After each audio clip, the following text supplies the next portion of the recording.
A healthy population. Experts agree it is the foundation of a society's economic and political stability. Yet despite monumental advances in medicine over the past few decades, there are still nations around the world facing serious challenges as they try to achieve just that. We're pretty fortunate in the United States. We have a very well-developed healthcare system. But if you look at the rest of the world, there's 6 billion people in the world, and most of that 6 billion do not have access to Western care medicine. The population continues to grow. We cannot possibly educate enough doctors in order to take care of that population in the foreseeable future. As with any population, a certain statistical percentage of people will have quite complicated challenges. And really our healthcare system isn't geared towards addressing those complicated challenges. Making these challenges even harder to overcome is how quickly disease can spread around the world. As people move freely from country to country, so does the risk of spreading infection. While in countries like Belize or other third world countries, which are even worse, they don't even have the basics. They don't even have immunizations, sanitation, clean water. So it's a multifaceted effect that is beyond just healthcare, but I mean it goes on to those things that support a good healthcare system. Maintaining access to high quality services is a constantly challenging situation. Many of the villages in the south of Belize, for example, will have maybe just a few hundred people, but they may be hours or sometimes as much as a day away from the nearest clinic or the nearest hospital. Because health is a global problem, humanitarian organizations have taken an active role in providing impoverished areas with the knowledge and assistance to build a sustainable medical community. We're very fortunate in this country to have the most advanced healthcare in the world, and therefore, we are in the best position of any country in the world when it comes to helping other countries develop sustainable healthcare infrastructures. 90% of what most docs do can be done by a mid-level provider, like a nurse practitioner or a specially trained PA. There's another 10 to 20% of what we do that can't be done by them that really needs our expertise. Technology actually can be the answer. So if we have a combination of education through distant education via the telemedicine or teleconferencing, you can start training people like that to go out and give that health care. I'm doing a project to try to encourage the use of telemedicine. We have a telemed unit down here, and what I do is I set up consultations between doctors and patients here in Belize and specialist doctors in the States. Positive changes are being made around the world through a network of volunteers and advancements in technology. Educating students and providing critical medical services and supplies to people living in areas of need are some of the methods proving to be successful.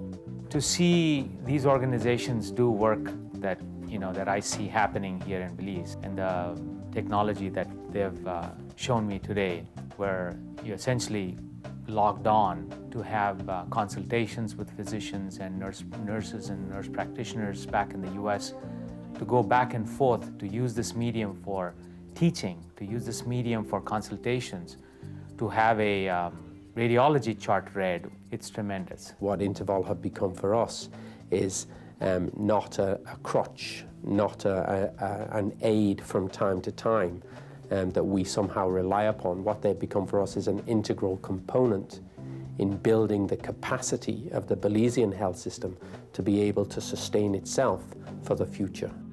InterVol is a Rochester, New York community nonprofit organization whose volunteers' actions impact the lives of our community, nation, and the world by serving others. By creating a bridge between local hospitals and medical professionals in other countries, InterVol is making a difference in people's lives around the globe. InterVol also works to recover and redistribute medical supplies and equipment to areas of the world that need it most. The central core and mission of InterVol is really to teach others to give back. And if we can learn to do that, if we can teach the next generation, then we're in pretty good shape, because they'll teach the next generation, and the next generation will be self-sustaining. I think that it's something that really works. I think it's a way that we can directly impact other people's lives. It's a way that we can affect positively healthcare in other countries. It's a social sort of benefit. The idea being that you can take something that's not useful elsewhere and recycle it. That's one part of it. The second part is you can have people volunteer and do some really good service overseas and produce a benefit there. Each year, through the hearts and hands of its volunteers, the world is touched by InterVol's mission and the programs it has developed.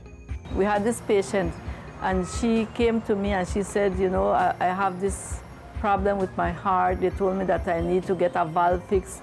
So I encouraged her to come and see the doctors that were coming from InterVol, and the cardiologist was there. I had a mitral valve stenosis. It had to be an open heart surgery, and it is a success. Now I'm feeling good. I can just get up and go. I don't have to think about, oh, my heart.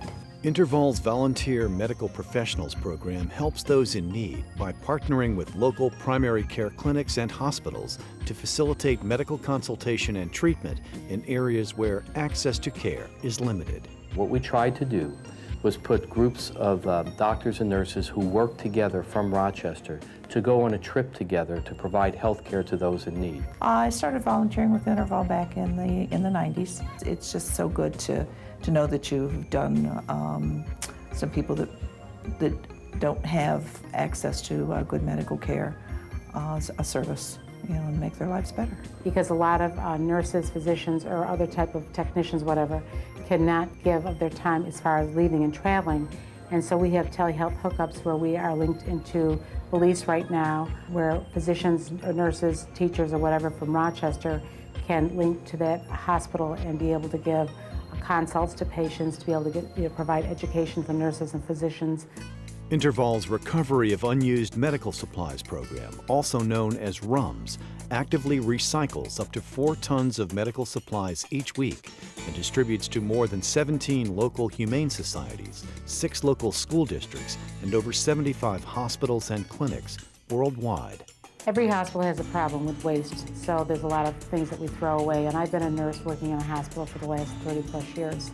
And one of the hardest things is to constantly throw things in a garbage can that you know that probably could be used somewhere else. We're bringing used but functioning medical equipment that's dated by our technology into the third world where they have nothing. Taking its efforts one step further, InterVol's Friends Across Borders program actually helps shape communities and the people that live in them by supporting local schools as well as providing supplies for area children. The program also creates and offers opportunities for civic engagement through ongoing volunteer activities, reinforcing the idea of teaching through doing.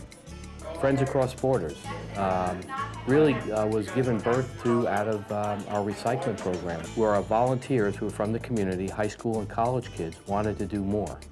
And they wanted to have programs of their own where they can get involved and get immersed in a new culture and overseas. InterVol, making a difference in people's lives by providing priceless and critical services that matter. For more information, please visit intervol.org.